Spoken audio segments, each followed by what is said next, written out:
Once again, considering based on Florida statutes, board meetings now, if they are either hybrid and or via Zoom, that the board meetings will be recorded.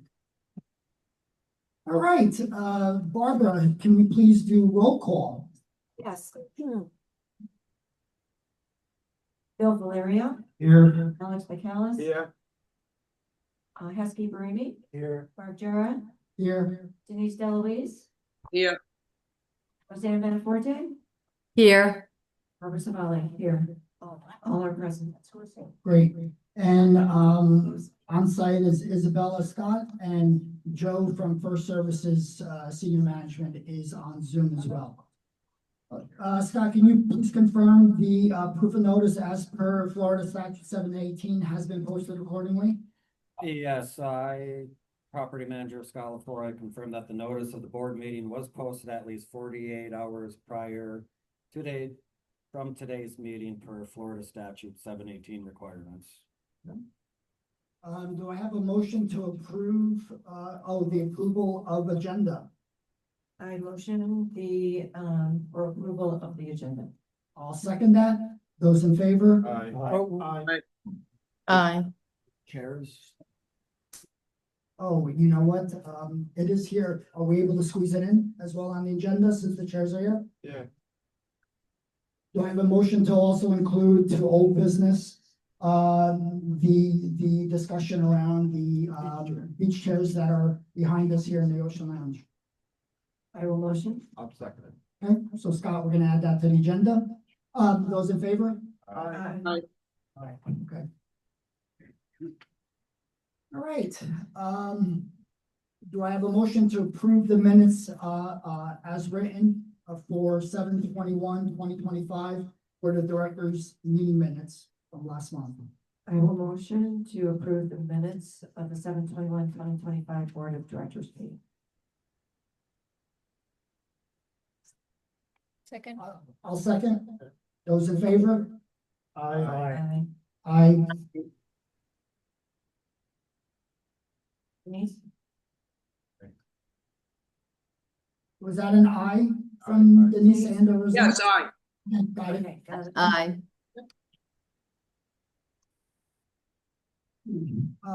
Moving along, you got that, Barbara? Yeah. Okay.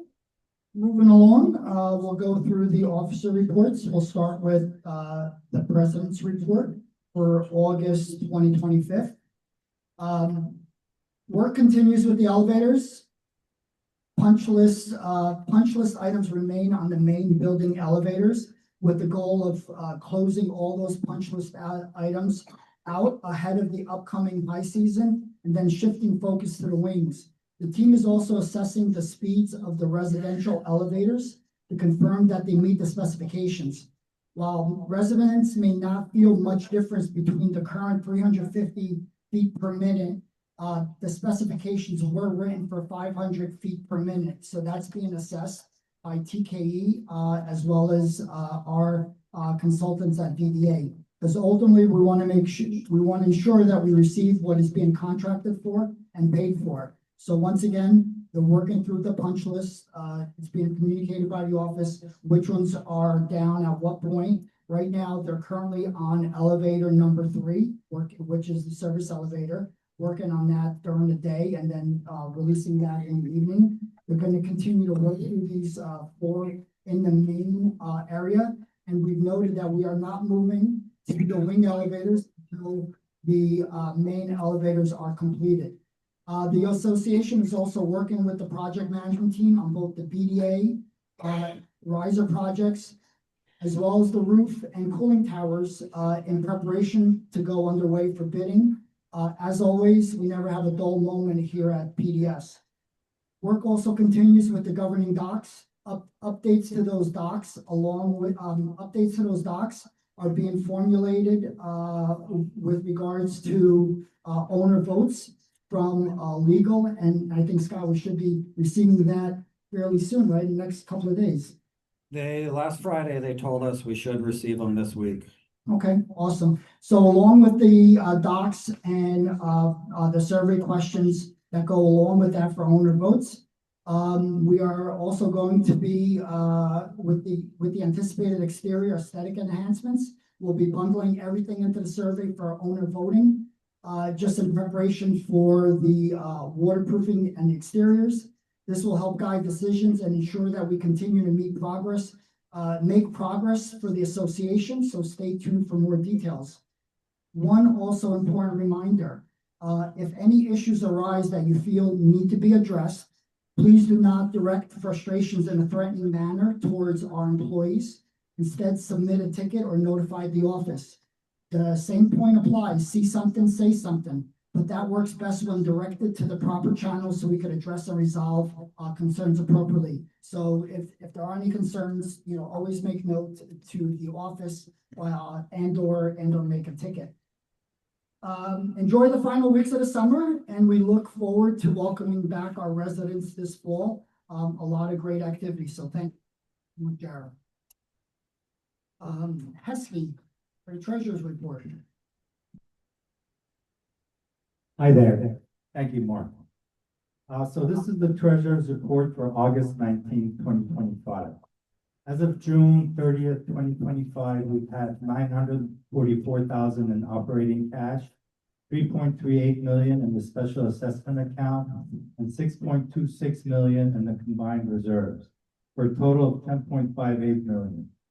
With regards to our current construction projects, there's still a balance due of $1 million to ThyssenKrupp, and we have another $2 million earmarked for the roofing project. We're hoping to start the roofing project. Right now, there's a slight delay due to the issue we have with the cooling tower. That's going to have to come first. So this money's going to sit there for a while, collecting interest. With Carousel having been paid in full, we still have $400,000 left over from the concrete restoration portion of the special assessment budget. So that's going to help with engineering for the roofing and any cost overruns for the roofing project.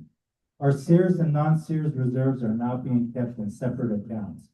This is very important because of our upcoming projects. So that there's not going to be any issue with what money's coming from where and taking from Paul and giving to Peter.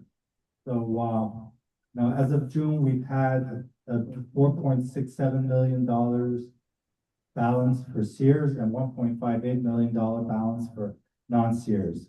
We funded a bunch of non-Sears projects year to date, including HVAC unit replacements in the hallways and I think in the gym, trash chutes, RFID for the garage gate, the security cameras. If you notice one right by the entrance to the building, right now there's a nice camera just directed at the gate, and the domestic water booster pump. So this totaled $92,000, which we comfortably paid for from Sears, non-Sears. On a different matter, we declined to renew the line of credit with South Bank. We took that out 3 years ago, but due to having moved all of our funds and reserves to First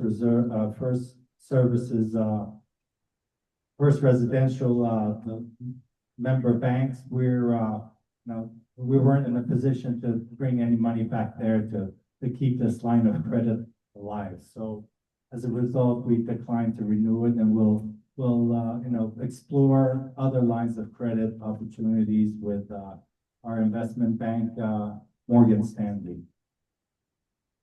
For the most part, our income and expense items were in line with our budget, and we even have a surplus of $44,000 as of June. Items over budget were legal and inspections and licenses and fees. With the several litigation cases finally concluded to our favor, we had to nevertheless settle our legal bills, which amounted to $43,000 in August. We also have incurred fire department inspection fees of $11,000. The August 19 treasurer's report. Thank you. Thank you, Steve. All right, Scott, manager's report. All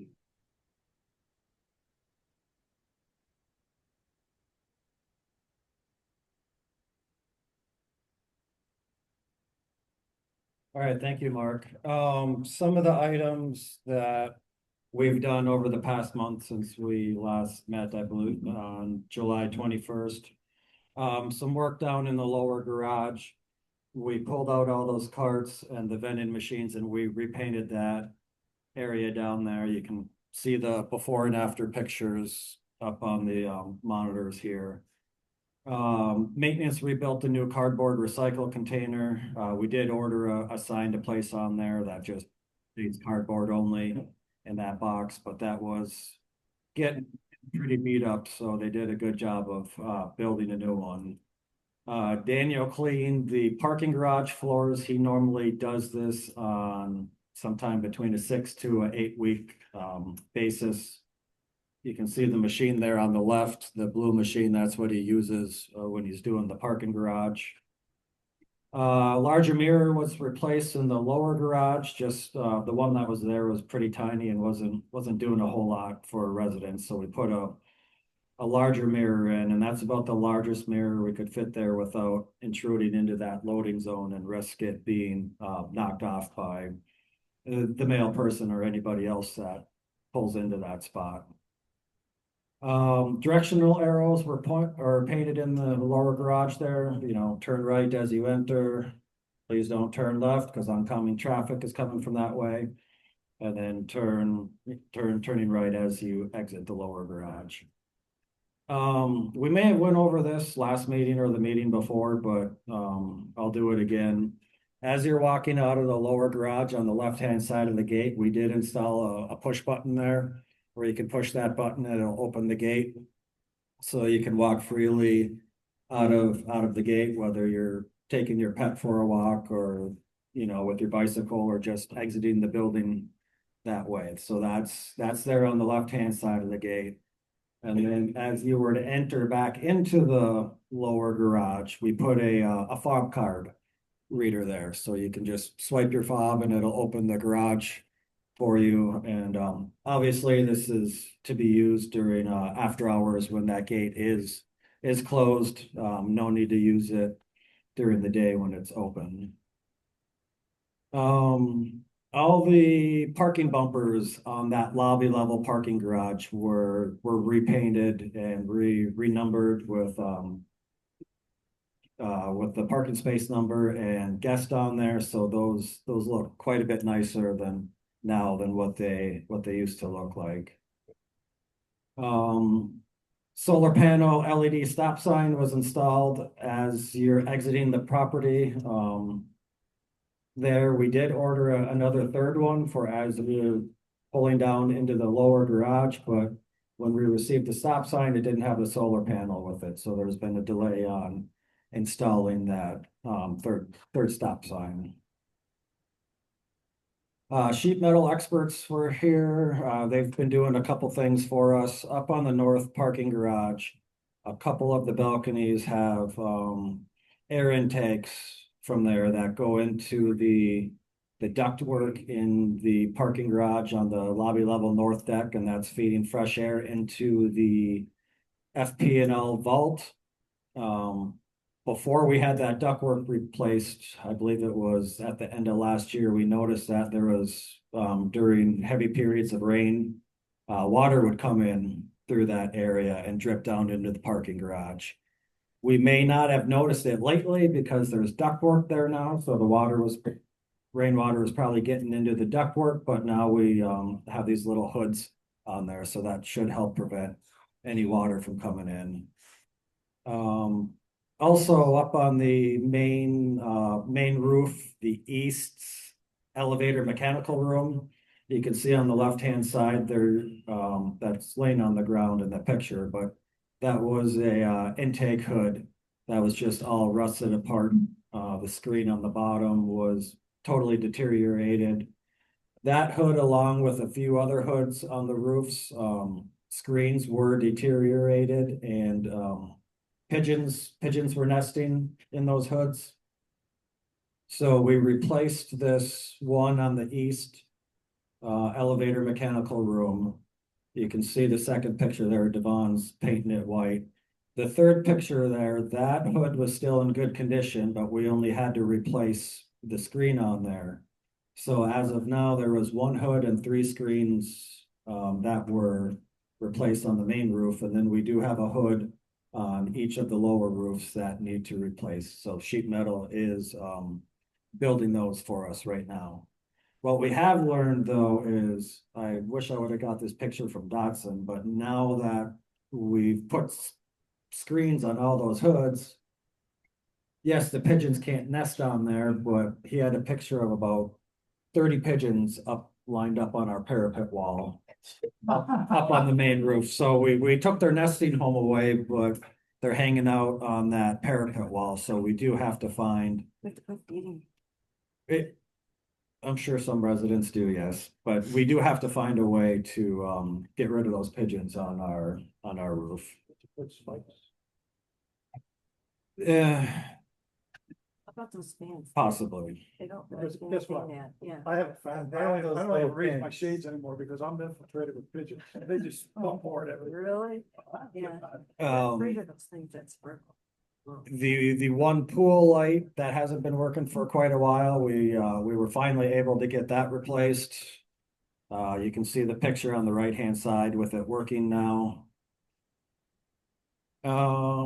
So we had an old fresh air unit on the main roof east mechanical room that you can see the condition of it.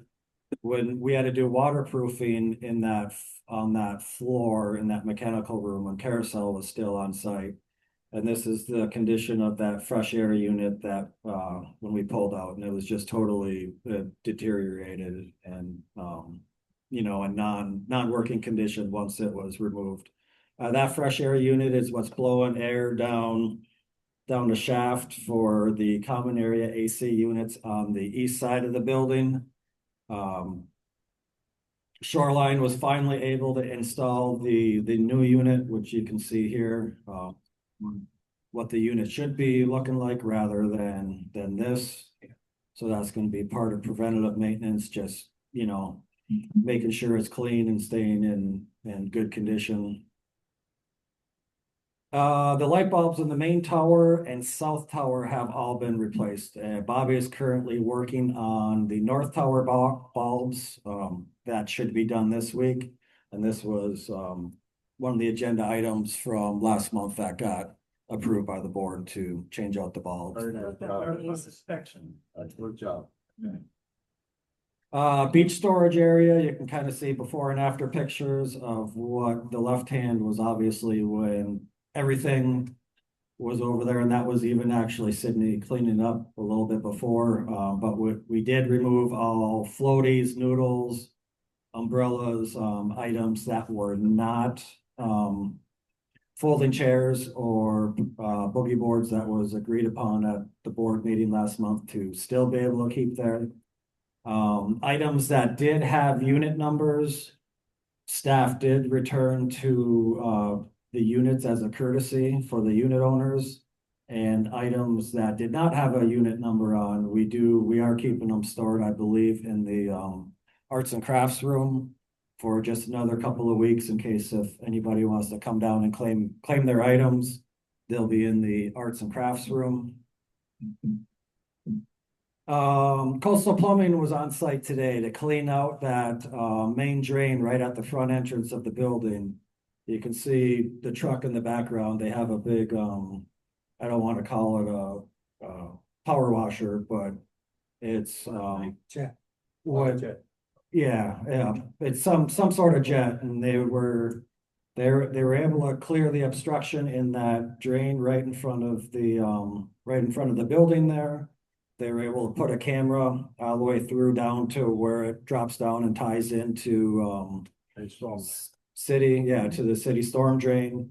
So that issue should now be taken care of, and they also jetted out the drains on the very western portion of the lower garage as well, because I was told those tend to back up when we get heavy rains.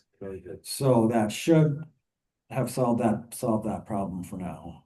Oh, and also what we're gonna do is this first drain here on the right-hand side, you can see that grate pops up, that grate sits on a lip. And what we're gonna do is we're gonna pull up all those grates and we're gonna put a screen across that and then drop the grates back on top of it. That way, when all the leaves and debris drop on there, it'll get caught in that screen and it'll be easy for maintenance to clean that out rather than having it go through the drain and clog our drain again. Very good. Couple of other non-picture items. Month of July, we had 11 contractors packets submitted into the office. We had 4 unit sales that closed in July, and we had one unit rented in July. At the last meeting, I reported there was $144,816 in unit owner delinquencies. That number as of today is down to 66,209. So even though we did cut that number down by 50%, that's 66,000 still quite a bit of money to be delinquent. Not that I'm aware of, no. As Mark noted earlier, we're expecting 3 amendments to be completed by legal counsel this week. What management's recommendation is going to be is once we get those, to have a quick special meeting for the board to approve those amendments to go out to a unit owner vote. The three amendments that she's drafting, the attorney is drafting, is to first one, make the building pet friendly. Second amendment is to require unit owners to have impact windows and doors. And the third amendment is to put a rental threshold in the building of no more than 15% of the units can be rented out at any single time. Trickle chargers, I sent out the email after the board meeting last month. I had 40 residents that responded. I did contact Fisher Electric this morning to schedule them to come on site to start giving me pricing.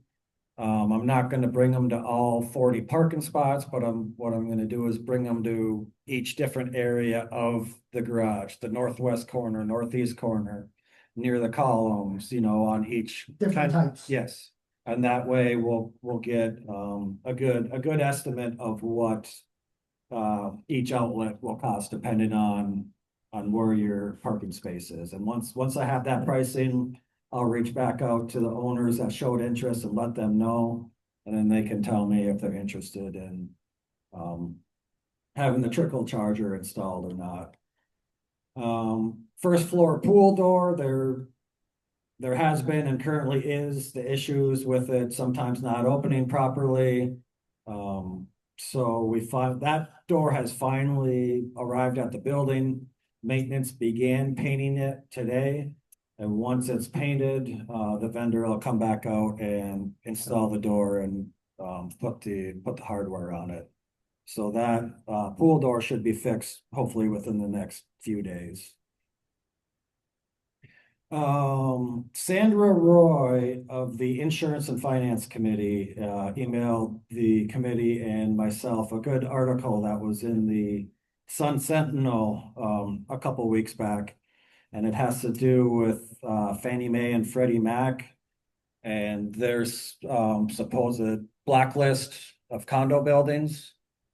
And the article talks about how the normal person or building doesn't have access to see if your association is on that blacklist for lending, whether you're on their list for a high delinquency rate, not meeting their insurance requirements, Too many rentals. too many rentals. That's one reason why we're doing the amendment. I mean, what's their bad number, like 18% or something? 15? Okay. So that wasn't available that information wasn't available to realtors, you, me, board members. It was only available to other lenders. So they did change that, and they now allow for either board members or management to create accounts on their websites where you can go in, put the property information, and kind of see the status. I know this article is small and nobody can probably see it, and the next two slides I'm gonna show are small and nobody's gonna be able to read it, but I had to put them in here, and if you want the information, I'll be more than happy to email it if you just shoot me a quick email. So I did it both for Fannie Mae and Freddie Mac. I created the account for the association. And both of them were Playa del Sol is in good standing. So the Freddie Mac reads, please be advised that Playa del Sol has not been assigned a not eligible status of 8/13/2025.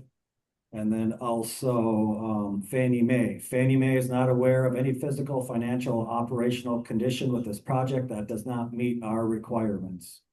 So that is good news for unit owners that are currently have their unit for sale, want to put theirs for sale, and that's also good news for potential buyers wanting to buy into the building.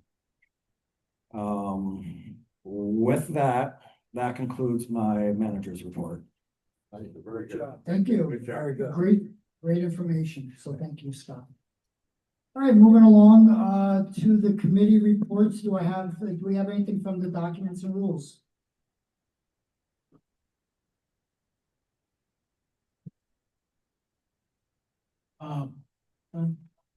We have nothing major to report at this time. We are done with the rules as they currently stand. We are finalizing some of the wording for the garage readers and the trickle charge rules. We hope to have all that finished by the September board meeting. We believe it would be advantageous to have all rules finalized before the start of the upcoming season. I believe this means that they need to be reviewed and voted on by the board. One issue that is still pending is the pet rules. The committee feels that we should have our lawyer drop the rules for service animals, ESA animals, and if the pet friendly building passes, we feel like that this would be a waste of the time for the committee because it would just go to the lawyers anyway. So they know everything that needs to be done with the current rules and everything. So it would just be better to have the lawyers take care of that. So the only other issue that we have, the final issue we have, we've had a couple of things come up that people have brought up to us and at the pool and different places. One of those issues is the rules surrounding guests at the building. So we'll be looking at What was that again? guests at the building. So we'll be looking at this at our next meeting. That's all I have. What was that in the building? Yes. Yes. Yes. Yes. Oh, gas. Yeah. Oh, yes, yeah. Yes. I thought you said gas. Visitors. Visitors, Yeah. overnight visitor. So, and we'll be dealing with that at our next meeting. That's it. Thank you. Thanks, Steve. Anything extra from the insurance and finance? Yeah, Yeah, hi. Mike Sissa wasn't able to make the presentation for this, but we did have a meeting on August 7th with Mike, Scott, and Sandra Roy. And as they're both accountants, Mike and Sandra, the first order of business was to check on our cash controls and procedures. They interviewed Scott and I, and at the end of the interview, they were both satisfied with our procedures and controls, so that's all good. Sandra Roy has been pushing for services, for service residential's financials to be in line with our audited financials 2 years ago. So she's trying to get all the hands, all the accounts to line up together. So we're finally almost all on the same page. The new state law, HB 913, we're happy to say that PDS is completely compliant with HB 913, and we have no issues with any kind of state laws. As far as condo values, Scott just mentioned that we are Fannie and Freddie not approved, but we're not on their blacklist, and that bodes well for our property values. And that was our next order of business is going to be the budget come September, and with the costs basically in line this year and our reserve contributions being ample, we don't think we're going to have any major increases in our condo, uh, charges, maintenance charges. So, we're good, but, we'll start chipping away at that in September. Heskey, do you know what the HB 913 is in high level, or do you know offhand? Well, it pertains to reserve. Yeah, mainly to reserves and, Our procedures are, and cash controls and procedures. Thank you. thank you. Social committee. My tippy toes. Hi, everybody. Hear me? Yes. We have, upcoming event, happy hour. We have been very, very successful with our happy hours over the last, several months and years. Even during the summer, we're getting 55, 60 people. Nice room.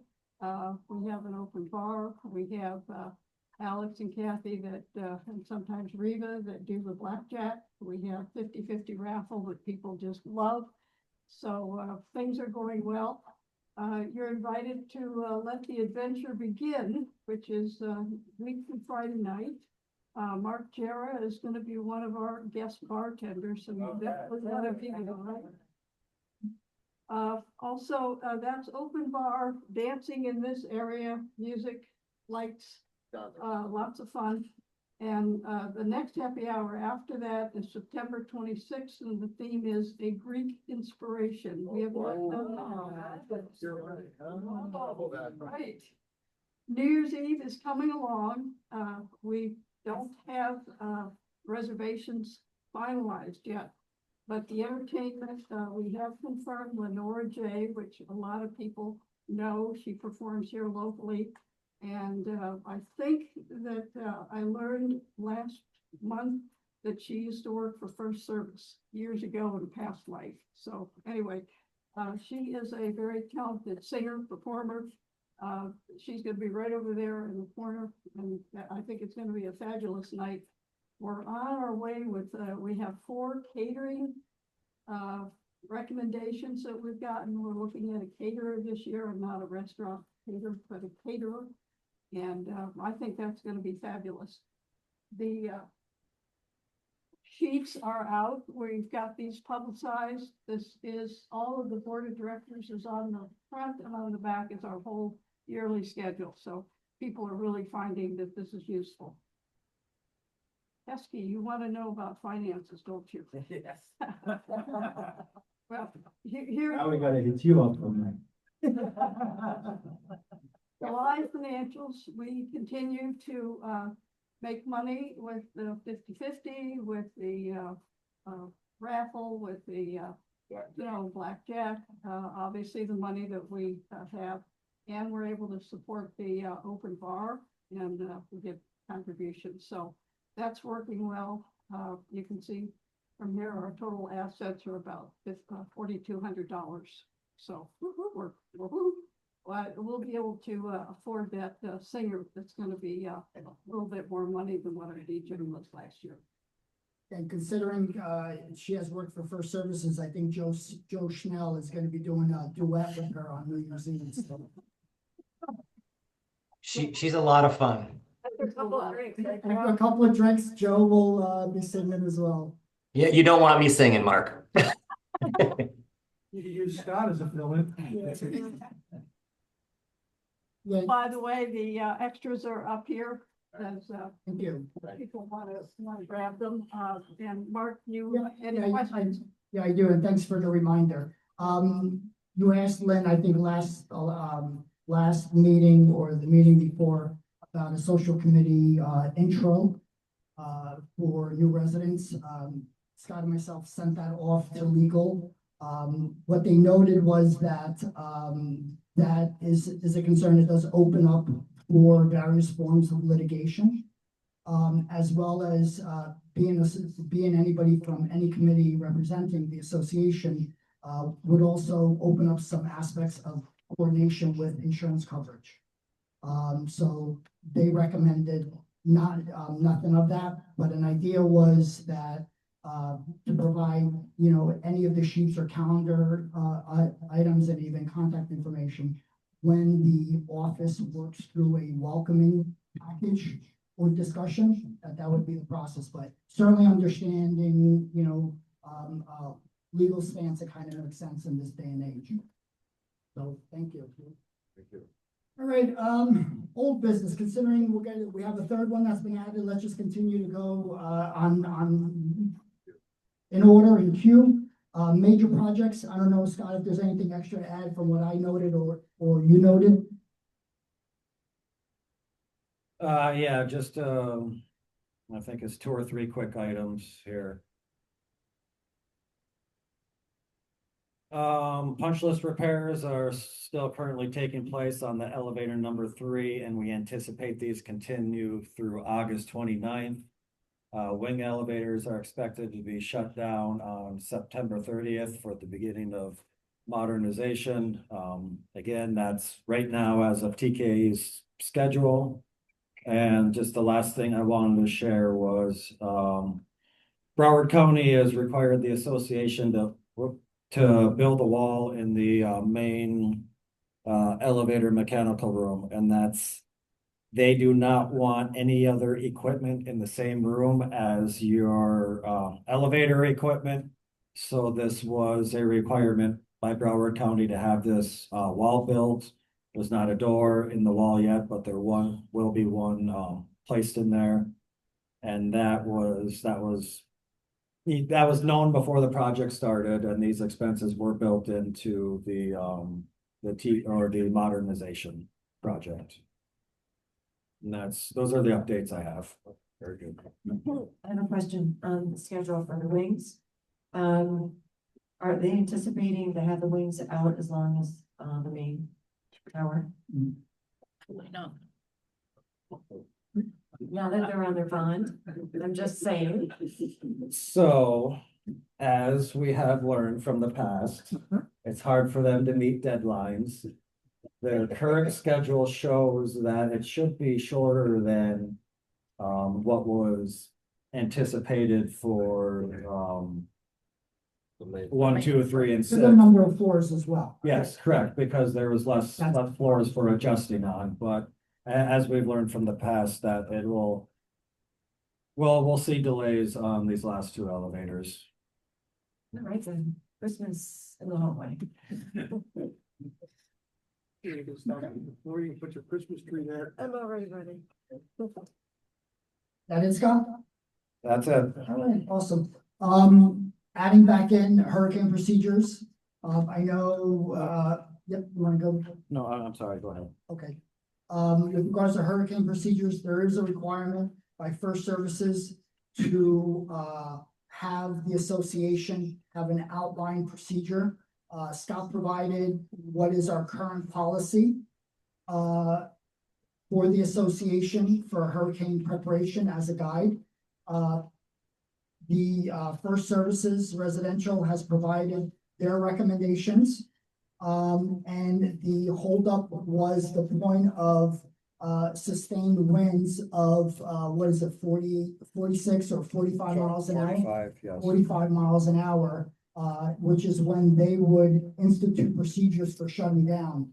And I think we all noted prior association policy was that things did not shut down at those speeds. So I think this is the big point of contention from a difference on the guides. But one thing that Scott noted to me this morning, which I think is a big difference in our discussion now, is that our policy, and Scott, can you illustrate that here? Yeah, it's on item 5 is shutdown. And then it states, should evacuation order be issued, the building will be shut down.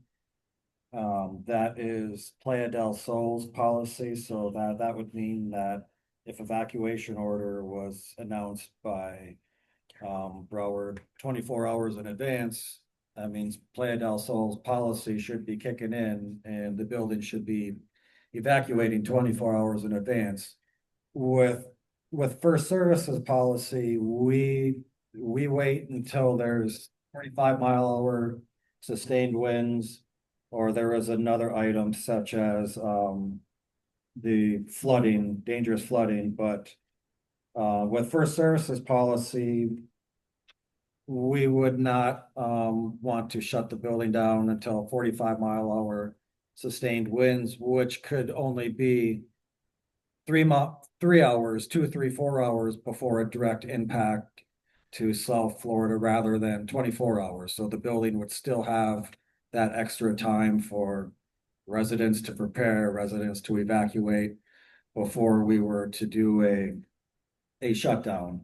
And then I also want to note that a shutdown isn't cutting off the power, to the building. That would stay on during a storm, and it would be, if the power goes out to the building, that's going to be a FP&L issue, damage somewhere outside the property that causes the building to lose power, not first service residential shutting down Playa del Sol's power. Yeah, so I think the big difference that we uncovered is that, we necessarily didn't shut down, but we had a policy that we weren't following as an association. So I think that's the discussion here with regards to, the policy. Correct, and the reason for a shutdown and just not letting systems run is because we're trying to protect our systems, right? If we shut them down for 12, 24 hours to protect our elevators, our cooling towers, cooling tower pumps, it's better to tough out 12 to 24 hours during a storm than have a power surge or something damage these pieces of equipment and then not have them for possibly months at a time because our vendors are out everywhere else repairing buildings that didn't get shut down or really did get damaged in another way. So it's just about hopefully saving money by not having to do repairs, but also the inconvenience, not having to deal with many weeks or months of inconvenience because we didn't properly protect and shut down certain components of the building. The water gonna be shut off too? So yes, I mean, normally you would shut down a domestic water pump in the event that we lose city pressure from water. Most pumps are made now these days to shut down once city pressure drops below a certain point. They should automatically shut off.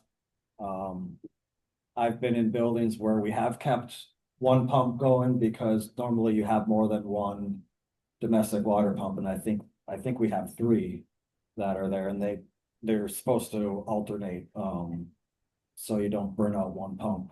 They alternate. So I mean, there is different things we could discuss, such as keeping one domestic water pump on, but other than that, we would request that the elevators be turned off. Cooling towers, cooling tower pumps, obviously, pool equipment, and pretty much everything else that with first service is aligned with what Playa del Sol had. It's just that timing of when things get shut down. Yeah, and I would think 45-mile sustained winds, it means it's around. It's going to get bad, but guess what? At least you're doing it in 24 hours. At least you'd be doing it, like say 24 hours in advance, instead of 4 hours before the storm hits, because by that time, our hind end will be cooked. Well, are we on the hospital grid? Electric? I'm not sure. I'm not sure about that. I know, they lock down the bridges too. They lock them up. Yes. So they open. Yeah, Yeah. lock them up. Do you know what mile per hour that is? Is that at 45? Well, that's No, but I did read that they do, the city does make an announcement of what time those bridges will be. and it's usually much earlier than the 45-mile sustained winds. Oh, yeah, they give you, So- when the storm's in the box, it's 3 days out, Mhm. so, we usually know in 3 days. If they give an evacuation orders, guess what? The best is get out of town. You kind of know ahead of time. Exactly, but there's a lot of people that want to be a hero. And we're still in the board meeting. So, I think we probably should have, do I have a motion to, this, the point would be the motion to approve, as written, the, hurricane preparation guide as outlined by First Services. I will so motion to approve the, Well, I'll second the motion, yep. I will motion, to approve the First Service, hurricane preparedness plan. I'll second, so we'll officially open it up as well. Any more, questions or comments from the board before I open it up to the association as well? I mean, do we need procedures? Because I know you're asking residents who are not gonna evacuate to notify the office. We should have a procedure where, you know, building staff will go from apartment to apartment to see who, you know, we might have elderly people who are unable to communicate with the office. So we just want to make sure no one's left behind in the building, or we know who's left behind. So that's some order of business that we have to follow. Yeah, I mean, we definitely will ask for a list of people that do decide to stay during a event like that. We also do ask staff or volunteers that do want to stay in, you know, not necessarily work, but be in the building at the time of a storm. Also, but yes, once. So I sent the email out as soon as Hurricane Aaron was kind of forming and stuff. I mean, even though we knew that the track wasn't going to really come to South Florida, but in the event we do have something that gets closer to us, or we become in the cone, there's notices going out every day, there's emails, the staff is getting together on, you know, what we're doing that It's closer to us, or we become in the cone. So it's a big process we go through to actually deal with an event like this. Hopefully not. Yes, hopefully not. So Scott, the way I understand it is we're keeping the hurricane preparation guide that Playa del Sol has, with all the details internally, but adding to it a cover from the First Services perspective with the hurricane watch and the sustained winds of 45 miles an hour.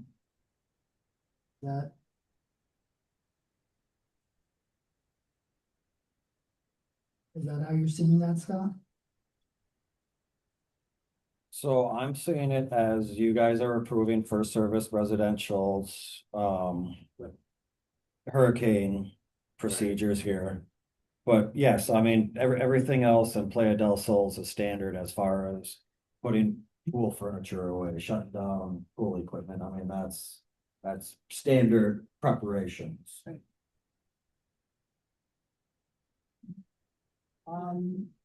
Otherwise we'll open it up for the association.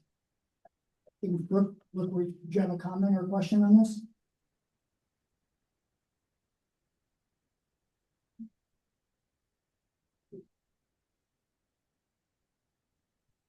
Good evening, Brooke Barrett, 2814.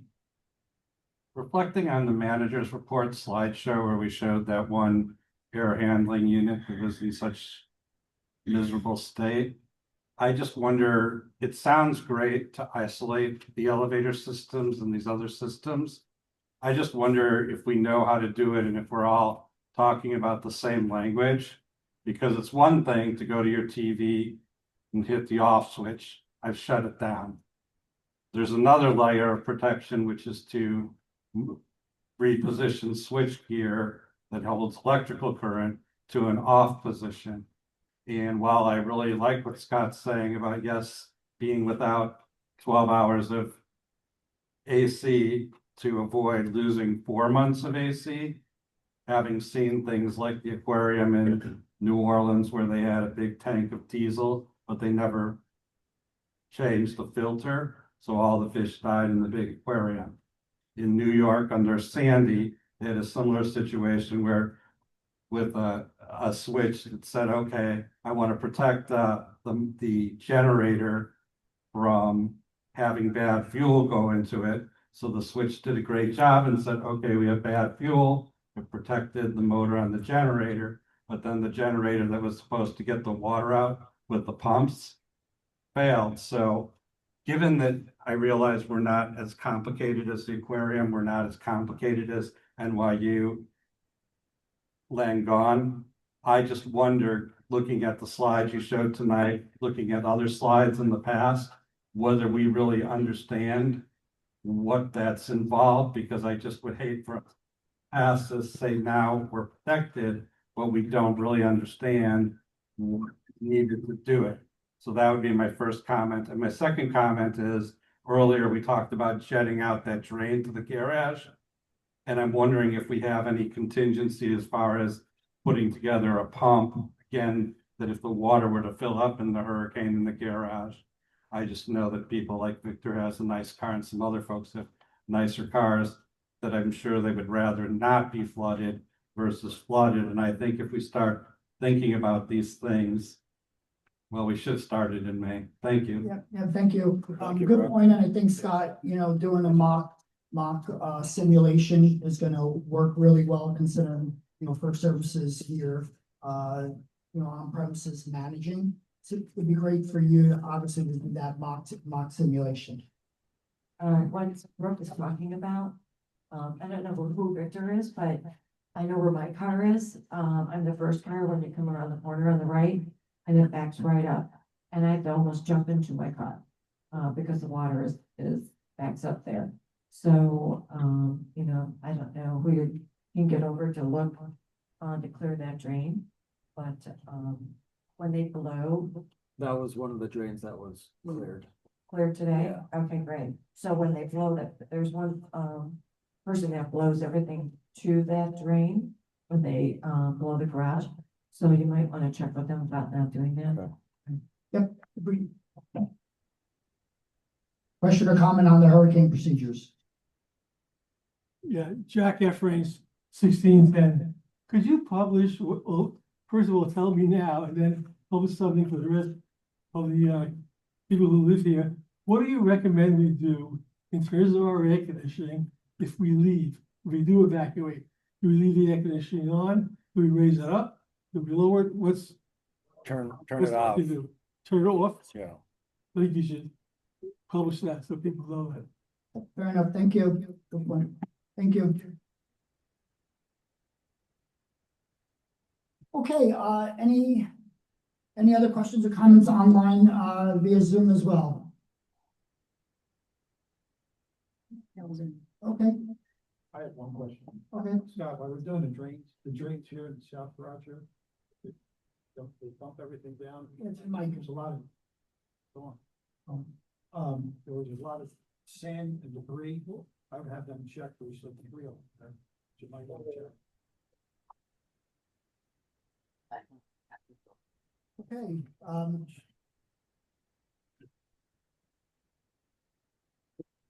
with the motion to approve, via First Services Residential, the, hurricane plan of shutdown, post a mandatory evacuation order, with winds sustaining, 45 miles an hour.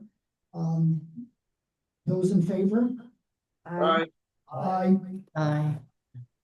Okay. Denise? Yeah, Denise? Yes, aye. And I think Roseanne noted yes. Yes. Okay, moving along, new business. I'm sorry, one more from an old business perspective agenda. For those who are on Zoom, Scott will send a picture, following the meeting tomorrow. We did finally get the beach chairs in that are weaved and supported more than what we have out on the beach area. So They're higher too. they are weaved. Second thing is they are a few inches higher as well. So certainly looks like better quality. So what we'll leave, the thought was that we will start, because we do have older chairs and we were in need of some additional chairs that we were looking to purchase 100 new chase chairs and start cycling those old ones out, but also having them on reserve as extras during the high seasons or high holiday times. So we do have those two here. One I think is they gave us as a color the teal color, which is by the pool area, but blue also following what we would consider based on last month's cabana approval for the blue color. There's a blue chase chair here as well. I don't know if we're gonna be at the point of approving anything today, but it is noted that the chairs are here for people to look at. I only have this. Both chairs, the color schemes go with what we're doing, the blue and the teal. You can get 50 and 50, and then this way keeps everybody happy. Just my suggestion.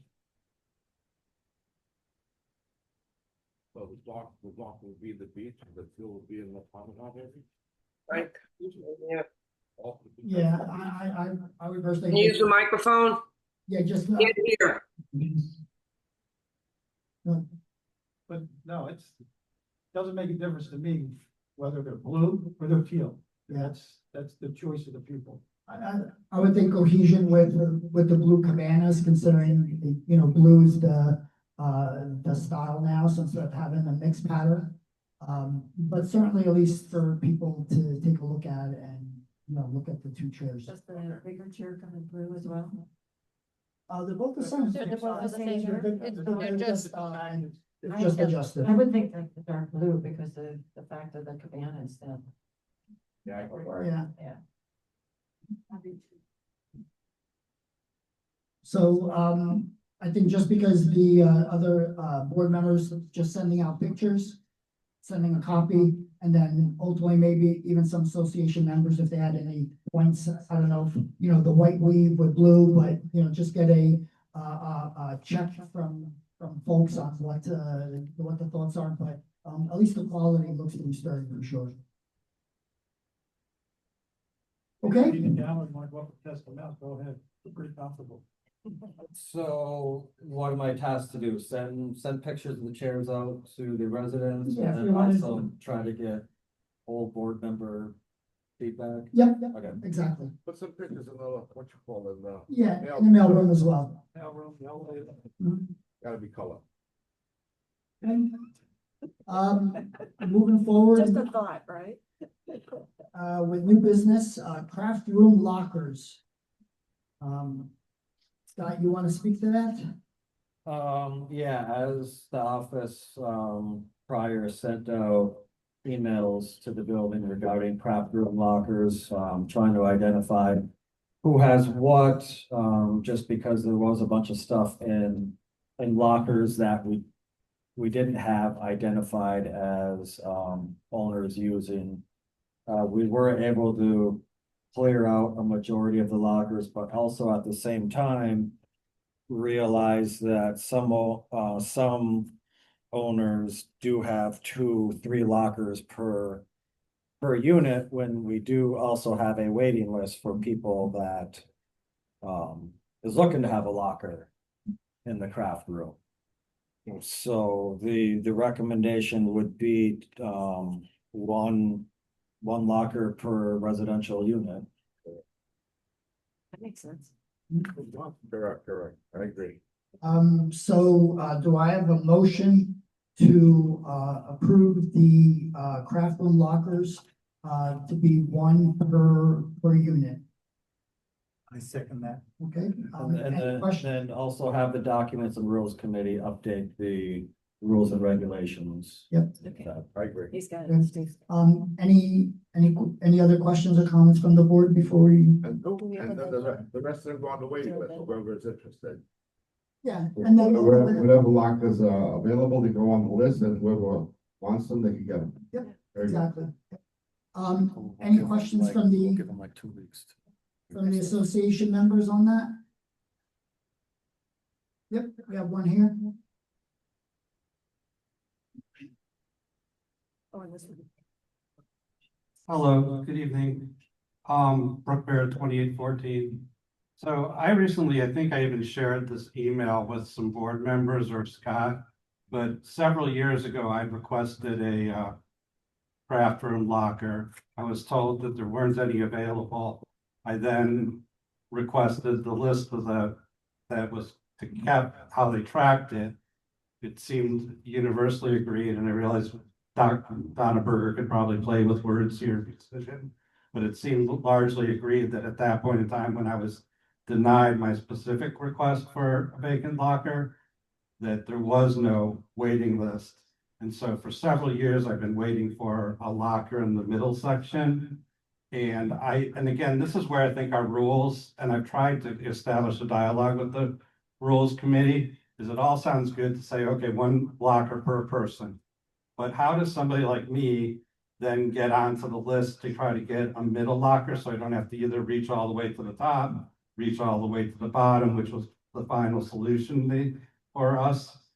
So I don't know if I have to relinquish my locker, then get on the wait list to try to get a middle locker. Or you can say, hey, well, Mr. Barrett's provided us this documentation where he requested this unit number, which was in the middle, and for years and years and years, literally at this point, he's been waiting. So again, this kind of speaks also to something that happened when you're talking about the cabanas last week, where one individual came up and said, hey, there's all these devils in the details thing. And so I wish the board would try to have a more open process, because I don't want to waste everybody's time on these nuance issues, but at the same time, I'm waiting years to get this. So that would be my one humble request, is that please provide me a clear path that I can follow to get this middle locker that other people have been able to achieve. Yeah, you have 2 lockers. Okay, just to clarify this, my father passed away and the building didn't have a checkout process with my mother. I think it probably would have been a good idea that when my mother sold her unit, you said, hey, Carol Barrett, you have a locker here in the craft room, you should move it.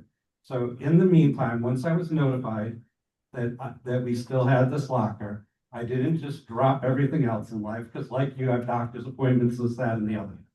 But I also said, hey, it's not fair for us to have 2 lockers. So I've gone, emptied out the second locker. Then I put 2 zip ties, which are something that our maintenance people can easily cut with scissors, I would think. But at the same time, it would prevent somebody from doing, which happened to me, where a person goes down there, Alex, and says, okay, here's a middle locker. They send an email to Marcella and say, hey, I want this empty middle locker. Then while my email's sitting in, as I look at the sign, it says, go to the office. Then somebody so as I say, Alex, I agree with you. That does not, you have your locker back. You can go there tonight. I could take a utility knife. The thing is empty. There's 2 middle lockers available. Right, and I sent an email requesting a middle locker. So all I'm asking is that we have a fair and equitable path for me. I just don't know if I need to go empty bolt out and get to the end of the list. That's all I'm saying, Alex. So he currently has a locker. I think if we pass this Yes, as it's well. just, it's very hard to get up all the way to the top. Swap them.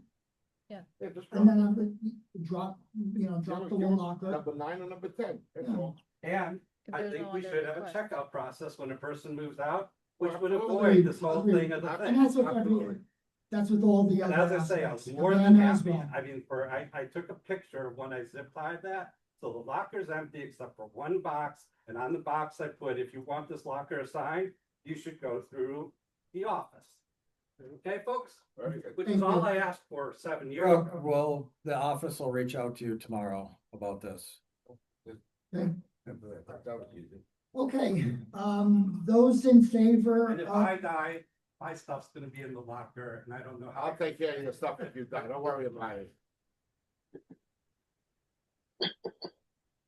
All right, next. yeah, we gotta vote. So, with the motion to approve the, craft lockers to be 1 per unit, with also the document and rules committee updating, the associated document for that. Those in favor? Aye. Aye. Aye. Aye. Aye. Aye. Aye. It's everybody. Aye. All right, continue to move along. Even though we've considered it new business, it's somewhat old business, but the lobby entrance remodel, as everybody remembers, we had, a vote in the Chattahoochee remodeling, to Stowe. It was approved for that front fascia to also include that, but there was, concerns from owners that maybe it would have been too profound. But what ultimately happened was, in a way, it's good that we kind of delayed it. You can see the pictures there. And Scott, I don't know if you could, zoom in. Ultimately, we should decide to do something before, when the waterproofing will happen. It's gonna take some time, but that is where, if you could go back first again. They started chipping in preparation, but it was held up. But also now realizing that fascia does extend inside. So, if you could open that up and zoom in, that brick is also inside. So this becomes a much bigger discussion for us, from a design, and even if we did the snow up front as the rendering had originally, we would still have the issue with the interior lobby. So, I think this should certainly be looked at, and, work through, because we do have some chipping on the outside. It's not completed, but yet we also have it on the inside. So we probably need to take a look at this from an aesthetic and design perspective as well. Just restore. Well, seriously, you're not gonna make the inside black. Yeah. No, but we agree. What's on the outside has nothing to do with what's on the inside. Well, but the inside would have to be removed as well at this point. So the point is, would the inside be removed, and just do a smooth, sheetrock finish and painted, remove that, but also what are we gonna, what's the front gonna be? Is it gonna just be a smooth finish and take that, brick off? So I think the first step is we need to decide, is this something we want to do right now? Or are we waiting 2 or 3 years for the paper project? Do something. Yeah. I would agree, something needs to be done. We could paint it temporarily, just like a batch cost. Aesthetically, that's not gonna look appealing. What will it cost to pick up some of that stone and put the stone back on until you do the pavers and have everything match? You're supposed to line it up with the pavers. That's what we guys agreed upon. Yeah. Until then, so do a repair, pick up some Well, of the if we could, stone. because I don't think the folks on Oh, I'm can sorry. hear you. But, Kathy. You want me to get up? So there are questions around, what do we want to do about if we remove the exterior, we definitely have to do the interior as well, or do we leave it and, just. Well, it became a vote, before we even went into the, project. So if we're gonna send out some survey questions, why don't we just send it out? Because for, a committee to make the decision when actually that was part of a vote, was that stuff. So yes, if we were to change away from that black stone, it would require another unit owner vote. Exactly, so, I mean, So put it we're to the talking about survey. something that we can't decide right now. Yes. And if it has to align with the pavers, just, for right now, just put something up there aesthetically so it's covered, it doesn't look bare. Yeah. But we already voted, though, we have to re-vote that the temporary fix Okay. will be okay. We can't just do it. Understood. We could restore it. Correct. We can leave the tiles on or go with the black stone. We wouldn't have to do a new vote just to restore a 3 by 3 foot section of what's there. Yeah, but as a reminder, if we do remove it, we're also working on the inside as well to get that out. But that's fairly straightforward because it could be sheetrock and follow along with the same paint. What inside are you? That's what I. It actually carries into the inside. I didn't even realize that those brick layers actually are on the interior as well, on our 2 pillars interior. Yeah, I see that, but can't you end it somewhere? Oh, yeah. And leave the inside of, We're leaving that, right. leave the inside alone. You're not talking about ripping out that stone in the lobby. That's up to the association. I mean, Well, we would it's not leave- on the table. I mean, now we're gonna start remodeling the inside of the lobby on top of everything. No, I I'm don't- confused. So if That's I'm a question. confused, No, I agree with you. The big point is, the question is, if you do the outside, as long as everybody knows there is some of that on the interior, and it could be, right? It's on the interior, but what are we gonna do about the exterior? Because there is an open area right there. well, I think you should get an interior designer in here when you get to that point and let them help us make that decision. I mean, for now, let's just restore it. It's the entrance of the building. Can you get that? Ours, it's the worst. That's what we're trying to do. The rest you can. Yeah. Pull the Band-Aid. Okay. So Scott, the point is that you're gonna look to get as close match right now to at least, fill that in from the area where they started. So in one of my previous reports I sent to the board, inside of the alarm room Right, panel, right. I remember. inside of the alarm room, there was that tile on the wall that we were able to chip off. We can start with that. Okay. Oh, Put that well, on. take that. They have enough tile there? I'm not sure, Okay, use them. but we'll use that first and then. The association doesn't have extra anywhere else. Maintenance has already looked, so we'll either try to find the best match or just, if it's just a small piece on the bottom, we'll paint it that tan color. That's Mhm. perfect. Okay, perfect, good. Good, next subject. All right, next business, balcony gate and step access for first floor units. This was asked to be, put on as well. This has been an ongoing question from some unit owners on the first floor about gaining balcony, access, to the pool area, very similar to Playa del Mar. This was asked, a little too late, post, TKE, concrete restoration. This has been brought up and asked if the board and association could look at this again. And I don't know, Scott, if you could pop that up. What? Do you have a picture of it or no? No. Oh, So yeah. I have a question. We talked about this in last year's board. We were asked by another resident. Yep. About this. And, so my question was, I know we turned it down. I couldn't remember, the why. And I think it had to do with conformity around, the pool deck and the north deck. And we also had some concerns about, because we're going to do the waterproofing and, how that's gonna lay in, how that will affect these, because we weren't even sure about the balconies, with the waterproofing, what's gonna happen, with those. And so, at this moment, I feel it's a little premature to do this because I think, number one, it's an outside element. Like we dictate what the windows should look like on the outside of the building. And I think that this has to go for a member vote. On what they think, because it is, not a particular space that the unit owner owns 100%.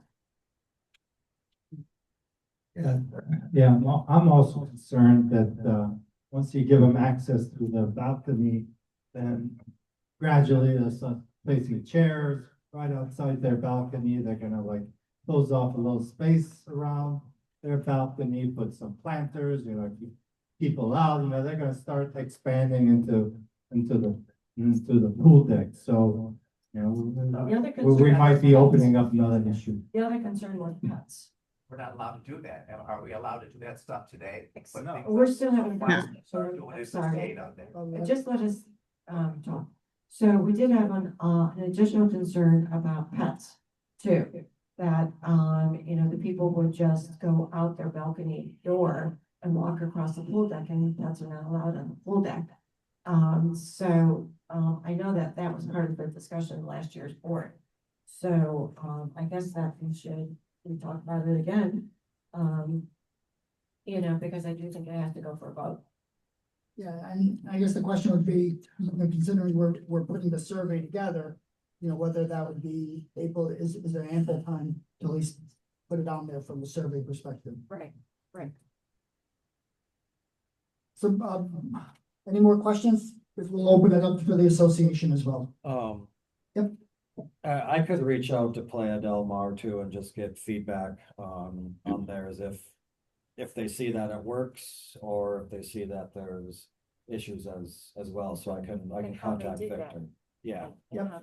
I mean, we're sister building. And you can ask the other buildings north and south of us as well, because I think almost every other building on the mile has access. I think we're the only ones who don't. And Heskey, it's so funny that you mentioned, bordering the outside. I live in 101, so I am the southeast corner. And I have a crew of people that sit right outside my balcony all the time. Not me, but I got to listen to them all day long and they're chattering, whatever. For some reason, they like my little area. So you should also ask if people have encroached. Like I could care less about having a door or not a door. It doesn't matter to me. But because people sit so close to my balcony, I probably wouldn't, because I wouldn't want them thinking they can actually now come on my balcony. So just a little thing to throw out there, but I think if you just look at what's going on at the rest of the mile, we are so behind in these kind of extras or, being on the first floor and buying there and knowing I'd be listening to everyone and hearing the pounding of the music downstairs and whatever. I bought in knowing it's fine. But for Steve and others that want this, to me, I don't see it as encroaching on anything. It brings more value to them for their units. But anyway, we're probably the only building left that doesn't have it. So just take a walk on the beach or look over our balcony, look at the Commodore, or go if you live on the north side, go look at the Riviera. Ask them if there have been issues. So Roseanne, I don't think that we're saying no. I think what we're saying is we need to do it the right way. So, Yeah, maybe, yeah, and that's we the- should think about whether or not it requires a vote. I don't know, but I think we could review the bylaws and ask our attorneys what it requires as well. We have to think about the north residents too. Yeah. It's only gonna benefit the first floor, it's not gonna benefit the second floor up to the 29th. So then, there might be people that won't want to do it, but then they're gonna be, just like with the windows, they have to replace the windows. They would have to put this in, and there might be some people that don't want it. That's why I'm saying we need to check about the vote. Because you can't just have one person do it and no one else. Yeah, just like on the east side, right? A lot of people now have all the floor to ceiling windows, right? On the 17 and the 01 stack. Some of us have put in slide doors, right? So we've all encroached on it. So we should just look at what we've done in the past. And if you go sit, you're out in the water and you look at the building, you could see that there's a lot of inconsistencies in the windows, right? Some of them have them floor to ceiling, some of them don't. Some of them have the side door going out onto the balcony, some of them don't. I don't know. Is it causing angst? While you're swimming and floating? I don't know. Excuse me 1 second, with the windows, that has to do with the past boards not being up on their game and allowing it to happen. What we're trying to do is correct it so it goes to an owner vote at least. So everything keeps in with continuity. I mean, because anymore, it'll look like a shirt. So when it's 17 and, Yeah, it drives me crazy when I'm in the water and I'm looking. voted Yeah. by the board to do that. So, they're at whatever, Alex might remember when they did that, 2018, something like that, or earlier. Earlier than that. Earlier than, yeah, it was a board resolution to put the sliding glass doors to allow that. The story was that. But if you're putting in fixed in the knee wall, let's just talk about that, they all have to look the same. So if you're putting in a slider, they have to fit the specs. Those are written, but I don't think, just because you say that there are inconsistencies, that it should be okay. We're trying to get the building to look uniform, like most buildings look uniform. And so, you just can't have people going rogue and doing whatever they want. And Agreed. our whole concern is whether or not everybody has to do it, whether or not it has to be a vote. Okay. Any comments or questions? Yep. Any of the other buildings that went that way, let's say it's on the pool deck, the entire first floor has to agree. If one person doesn't want it, you can't make them pay for something that they don't want. Okay, and anybody above that, okay, don't see it going as a building vote if those owners are paying for it, just saying. But everybody has to agree on one deck, and then on the north deck, everybody has to agree. Well, that's what we have. You know, and that's what you have to check, you know what I'm saying? But it has to be an approved, everybody wants it. You can't be that 6 people want it, one person doesn't, and they make that one person do it. It's gotta be all agreed upon. Yeah, I think, once you cross the common areas, it has to be a building vote. That's it. Yeah. I remember with the previous engineers, they made a schematic where the stairs were inside the balcony.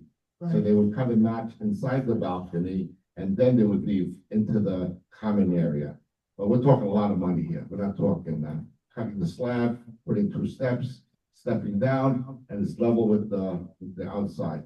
If you put steps on the outside of the balcony, that's a creature, going onto the common area, and that needs a building vote. But all in all, who's gonna pay for this? Oh, the individual unit owners, will, just like the trickle charges. Yeah. Exactly. Yeah, yeah. I also heard, Alex, if I'm not, and we'd have to confirm with some of the other buildings, but folks had the gate on the balcony, but like a temporary step that they brought up or down. I don't know if that's viable. Hello? Yep. Hello? Yeah, the requirement for steps is 11-inch thread and 4 to 7-inch height of the riser. Depends on the height of the elevation that you're going. I estimate it's about 2 steps in order for it to be It's safe. not. But No, you have- think? It's not. It's one step. It's one? It's one. One step? No, Point, then it's gonna be, I measured all of these. Did you? is it 1 step or 2 steps? Well, good evening, Brooke Barrett, 2814. Okay, so here are a couple of facts here. Playa del Mar, I recently went over there and took photos of each and every condition surrounding their swimming pool a couple of days ago. They don't have any problem with folks encroaching, although I think the idea of having people make little gardens with flowers, because I'm pro-flower, wouldn't bother me, but I agree with Alex, that is an encroachment. But over there, sort of on the Glen, that area, Glen and that gentleman, there they have like 6-8 feet of garden planters. So you actually step out, you walk through this little garden, then down over a step. So in there, it would be very difficult because most people respect the building and wouldn't put furniture over plants. Most people. Then on the side, they don't have any encroachment problem because again, they did this fancy scheme with a Marriott architect and they have all this astroturf and stuff. So they really don't have that ability to do it. But even if they did, evidently when I was over there the other day, that wasn't an issue. Glenn's unit, excuse me for using his name, is around 21 inches. And then it slowly goes down to Roseanne, who is around 14 inches. So depending on, how tricky your building inspector is going to be, I suppose, Alex, assuming that generally we have 7-inch steps, for the Glen unit, it might take 2 steps to go up, and then accordingly, so it would vary. I mean, in a couple of years, as I understand it, we're going to redo that whole area. So I guess if folks wanted to do it, Donna Berger would speak to the issue of, the step being there. Right. But those are the facts. Yep, Of thank the you. heights and Maybe things. I know he's been patiently waiting Thank as well. Well, Steve Shea, 106. Related to the going to owner vote or member vote. This change or this improvement is substantially affects the 3% of the building on the first floor. And to put this vote out to 97%, where really all they have to do is look at it, is inequitable for us. And I just feel like it just wouldn't be fair to let the 97% decide what happens for 3% when this affects us so much? But it would be encroaching on a common element, and so that's the problem. And that's why we're gonna check with the attorney, because we're not sure that we can just take a vote of all the people that are on the first floor. And, you know, you have to be a little patient here, because last year, when we talked about it, we had a lot of concerns about it. And, most of us were on the board. And that may still be, Bender from a legal perspective, KBR. Well, that's Yeah. a legal thing. Yeah. Because if you fall on the step, is it a building insurance or is it an apartment insurance? Exactly. And so. Well, we have a category of insurance that covers things like this already. I mean, we've got I'm very starting steep steps going understand what from, you're saying and the why you want to do it. We understand that. But we have all these things in play right now. When they do the waterproofing, that means they're taking off the pavers. We're not sure once they get in there, what the rise is gonna be. I mean, it may be ripped up, unfortunately. And any work that is forced upon everybody around that pool deck or the north deck may all, you know, it may then turn into a really bad issue. And so we need to forecast out. It's not just your request to make your apartment, that much easier for you to walk out to the pool. We have those other concerns as well, and if you could just respect the fact that, you know, we are trying to work through it, we are gonna talk to the attorneys. You know, it doesn't just affect you, it affects everybody, as Kathy eloquently said. So, you know, we have been talking about it, and we had, when your neighbor did the same thing, last year, you know, we went through it again. So. and I understand that there are upcoming projects, there's leaking, there's stuff that needs to be dealt with. But that was discussed, last year, when does that project get addressed? Probably 3 years. Yeah, So, 3 years on the so work. what you're suggesting is that I will not be able to get a gate and a portable stair, something that's. Well, we'd have to confirm whether a portable stair would be allowed. And when I say portable, I mean something that weighs more than a sandbag, it's heavy, it's very stable, it's very safe. And if you had a project that came along, we could lift that up, remove it, and you could do the project. But you didn't buy this apartment with that thought that you were gonna put this gate in. I mean, you bought the apartment the way it was. I mean, we do have standard, limited common elements. We have common elements inside your apartment. Of course, you can do what you want, but we have concerns. There's a rebar in there. There's, all sorts of issues that we just tied up with doing a concrete restoration. So we need to check with legal to really get a mandate on what we should be doing, because there was a reason why we said no last year. Yeah, well, I think, no, last year was more on the, permanent step structure. I don't even know if from an engineering perspective or city code perspective, Allow it. whether they would allow it. Well, that would be part of what we would do, Yeah, is we would collaborate.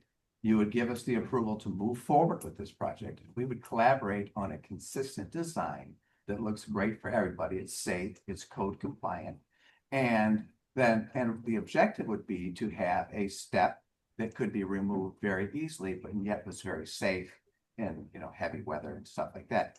But what I hear you saying, Barbara, is we've got a project that's probably out there 3 years, and I'll find myself here again in 3 years asking for something that's really important for us, for residents. It has become important for you, so you're bringing it to us. Like I represent a group of first floor residents, and I know I'm new here, but I bought the project, I bought this property very recently. But as I stand on that deck, I'm 18 inches away from the pool deck. My balcony sits on the pool deck. I'm 18 inches away. But if I want to go out and see my neighbors, jump in the pool, I have to go back into my apartment, out my door, down an elevator, up the hall, out another door, through a parking garage, 50 yards, up some treacherous stairs, quite frankly. And then 2.5 minutes later, I'm on the pool deck. So it's important to us because we have an opportunity to take advantage of being on the ground floor. We understand, we're just saying we have to do the research in this. And you know what? We won't be the first. Everyone else has done it. Playa del Mar, across south, north. Why are we resistant? Why are we retarded in this aspect as opposed to being progressive and thoughtful? Just let us check it out. You do what I do, just jump right over the balcony. You don't need to walk around. You put one leg over and the next leg over and you're on the pool deck.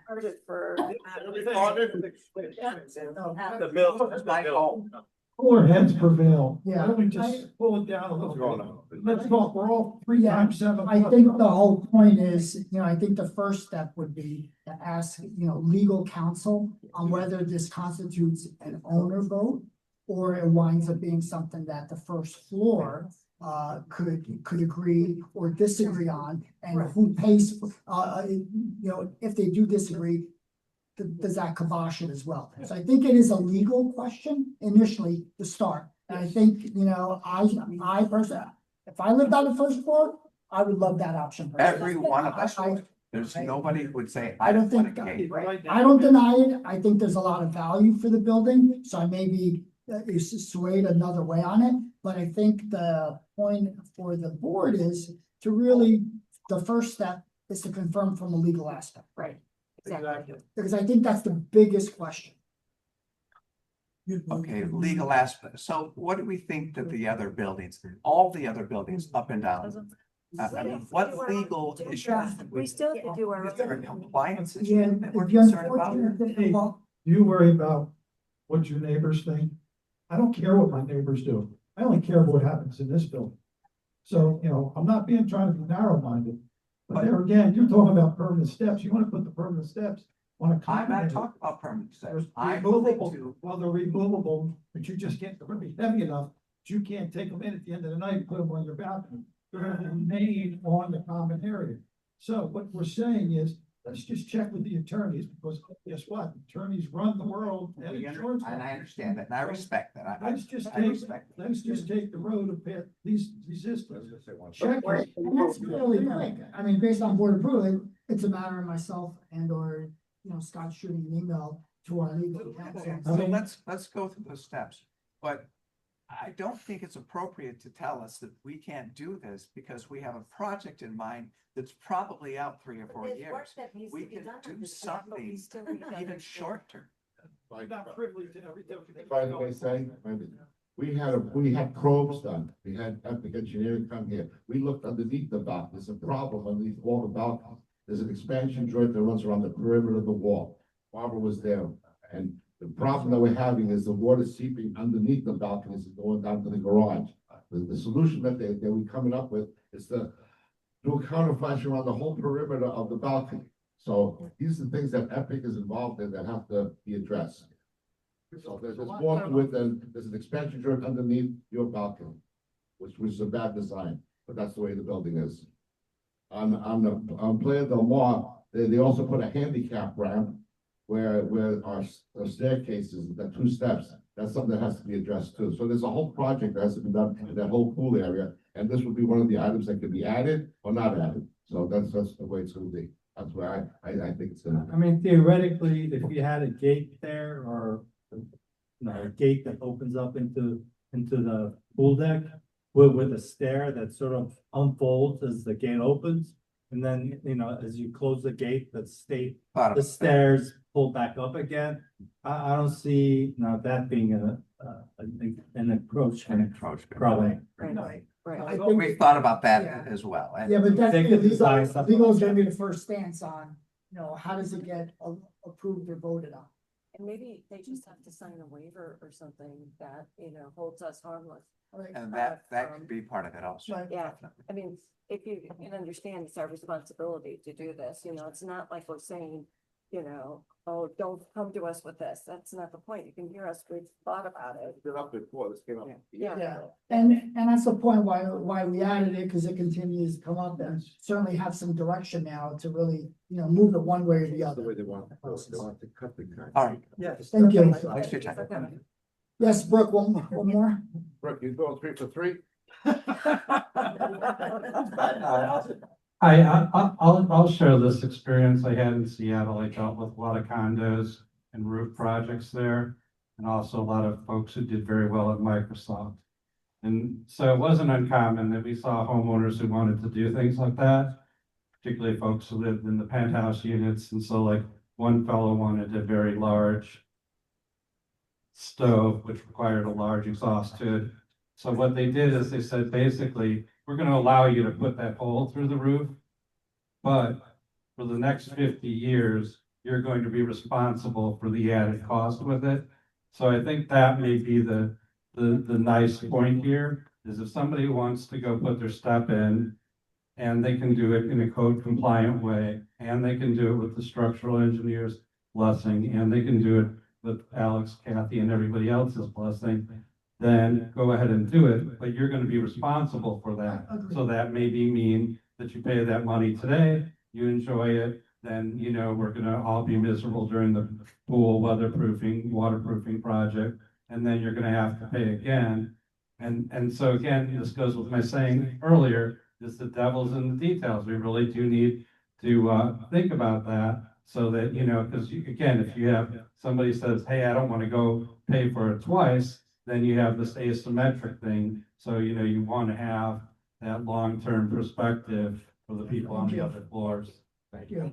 Okay, so the end result is that we're gonna reach out to legal counsel on the direction that legal would see from a next step perspective to allow for a balcony gate and step access for both north and south side for the first floor units. Yeah. Okay, No problem. all right, do I have a motion to adjourn? And insurance, sir. And the insurance liability aspects of it with waivers. While we're at it, before we adjourn, August meeting, is all set? August, oh, we are in August. September. It would be the third week, right? Third Tuesday. Or Tuesday, that's when it's, I guess, written. Oh, there are 1, 2, 3, 4, there are 5. 5. Make it the 23rd at least. I would recommend the 23rd as well, so we get some ample Yeah. traction. No problem. 23rd is Rosh Hashanah. Okay, good, thank you. Oh, thank you. Can't do that. 30th, 30th. 30th? Isn't that the end of Rosh Hashanah? How long is Rosh Hashanah? Rosh Hashanah is 2 days, so Okay. 23rd would be the. okay. Okay. So it's over by the 25th. What's the 30th? September 25th or September 30th? I would know September 30th on my end. Yeah. September 30th work? Like it's- No problem. We're scheduled for September 30th. September 30th, going anywhere? Do I have a motion to adjourn? I motion? I second. Those in favor? Aye. Aye. Any owner questions or comments? Yeah, I have a All right, one.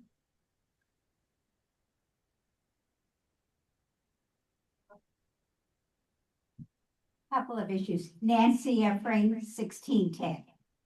The issue when Lynn gave the social committee report, if I understand correctly, the concept of a welcoming team is now null and void as a result of the lawyers.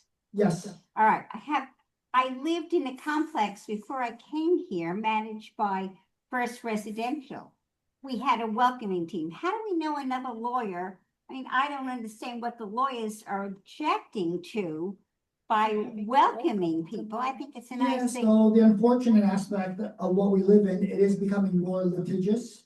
And they noted that there could be potential of various forms of risk and litigation based on new unit owners. And that's a What's general that point. mean? What So kind of risk? the association committee or any person who would be meeting with a new resident is now representing the association.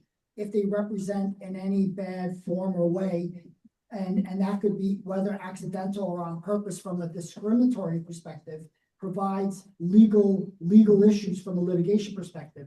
And since a social committee member or any other committee member, I'm just saying somebody from the association who's representing the association, which is the unfortunate thing, and that's what we live in. We are seeing right, litigation that, if they are representing the association, there would potentially be an impact to, our insurance coverage as well. It's unfortunate. Yeah, I was wondering, would another lawyer say the same thing? The whole thing sounds, oh, you would think anyone who's on the welcoming committee would be the type of person that's gonna represent the building and not just the But you are building. saying representing the building, yeah. I Telling mean, people, there's a liability. Unfortunately, there's a liability. Yes, many of us do mean well, and unfortunately, even in our good meaning well, could be interpreted the wrong way. For example, also, and as she noted, some new unit owner may not want to speak to somebody about it. no, you would never, on a welcoming committee, go to somebody, I know what we did when I lived in Rainberry Bay, you call first. Yeah, how long Who do ago you was that? want? How many years ago was that? Oh, well, I moved here last year, Okay. and they had a You welcoming still had it committee. last year? They had it, I was on it, and I think they were reinstituting it, but you never just went. You called first, would you like to meet with somebody? Where would you, convenient, whatever. But it just, I mean, I was so surprised that was not acceptable. Let me just read something from our attorney real quick. I have seen these kind of welcome committees expose the association to potential liability, particularly for discrimination if A, the newcomers do not want to be approached, or B, the newcomers feel the committee's approach was different with them, or they were overlooked altogether. It's a different world. we live in. I think the solution would be if the social committee came up with a general flyer that we gave new unit owners that says, hey, we're the social committee. Please contact us if you would like, And that's a piece of paper. and you guys fill in what you wanna put in. So that a new owner would receive something that says, if you want to be welcome, or you want to meet with somebody from the social committee, they would then. We just, check it. we Well, that's- would give a calendar of events with some contact information, not any direction of, hey, do you want to? Yeah. So, like have a happy hour for them or something, or welcome party. That's right. Nancy has, Nancy has her own attorney. Me, I'm a husband, and I'm a retired attorney. Let me tell you, all you need to do is put a paragraph in that she reads before she, if it was her, before she speaks to anybody, that's a disclaimer that the building is not responsible. So that's nonsense. Let me make one other comment as a retired attorney. The craziest thing I ever heard of was to put in steps. The liability issues you're gonna have are tremendous. Plus, you're using common land for the steps, and as you said, somebody said, you'll wind up using the area out there. I, as a person who isn't on a first floor, will turn around and sue the association because you're giving away land in essence that I paid for. No, Thank you. All right, I have another Retractable. question. When you said 45 miles, the first time at a few meetings ago, I thought, oh my God, that's nothing. I think a tropical storm definition is like 70, 75. Do the other buildings along the Gulf also evacuate at 45? So, I mean, that's up to Broward County on their evacuation orders. The building doesn't make that determination on when there's a county evacuation Would be able order. to shut down Start securing the start building. securing the building Put at it on the 45-mile Take them down the sustained canopy, winds. bring them in with chairs. So, as an example, I gave at the, last meeting or the meeting before when we discussed this. And Joe, correct me if I'm wrong, but First Service hasn't did any kind of storm shutdowns in Dade or Broward County since Hurricane Irma, which was 2017. 9 years ago. Yeah. So it's not, we're shutting down because there's a tropical storm off the coast of Bahamas. It's a direct hit. Yeah, but like I said, when you said 45 miles, I thought a tropical storm was like 70. Sustained. Yeah. 45 sustains, shit's hitting the fan. And if there's a hurricane coming directly towards it. All right, so you have to, okay. It's going real fast. All right, yep, more here, Brooke. Good evening. I'd like to piggyback off of a couple things that were discussed here. I don't recall when Barbara moved into the building, but I'll tell you, when I moved in the building, my hallways were decorated. I'm serious, from one end of the hall to the other hall, and I had decorations on my hallway. And that was the condition of the building when I moved in. And that was my expectation, and that was my materiality. My hallway did not look like a Motel 6, like it does now without decorations. That's the first thing I want to piggyback. And for years, I've been talking about this issue with the hallways. I went as far to say, hey, you design committee or board, you choose the decorations, I'll pay for the decorations. That was rebuffed in writing. Then I had Donna Berger come tell me that I couldn't speak to any board member outside of the board meeting, which is why I do take some time here, although I wish Alex and Bill would listen, but I guess I can't control that. So I've been waiting for years for hallway decorations, like when I purchased my unit. And the other thing I want to piggyback off of is just what you talked about here, about people not wanting to be approached. I've talked to like 4 people in my hall that I see all the time, and none of the 4 people have ever seen the person in 2801. The other corner person I've had one conversation with, and that was when we had a dispute regarding their employee. We had an amicable conversation, but very little interaction. The other thing we have is we have some folks who, may have, for whatever reason, they may have family members outside of the building. And I was like thinking, if I were to go away for 2 weeks and my mom, when she had a unit here, said, oh yeah, somebody down the hall came by and they asked me to sign a legal document regarding the building. And that is exactly what our current rules state for us to do, is I'm supposed to hunt these people down. I'm supposed to approach them to approve hallway decorations and have them sign a legal document. And I know that if my mom were to tell me, hey, this person from down the hall came by and I signed this legal document to the association, I would like to know what they're being signed off on. And so again, years ago, I said, hey, why are we putting this onto the homeowner? Why don't we have the board or the association reach out to the people and find out if they're amenable to hallway decorations? So I'm just gonna remind you guys of those 3 things, that it was Barbara who said to the person who wanted stairs, when you bought your unit, you didn't have stairs. But when I bought my unit, I had hallway decorations. We've had Scott and the attorney talk about how people, that this is an awkward situation when you hunt people down. I mean, quite frankly, I'm pretty good with the internet and I could probably find these people. But again, I just kind of assume that if somebody hasn't made that outreach, that they don't want it. And again, it sounds like the attorney is echoing things that are pretty much parallel to me as to how homeowners like to interact with other homeowners today. And again, I've been waiting years for the middle locker in the craft room, and I've been waiting years for hallway decorations. And I really felt my proposal to say, you choose the artwork, you the association, not a person, but the collective, and I will pay for it. And you said very much no to that. So I just want to rebound those things that have been said by you all tonight. Thank you. Okay. Anything else online? All right. Everybody have a good evening. Thank you. Bye-bye. Good night. Good night. Good night. Good night.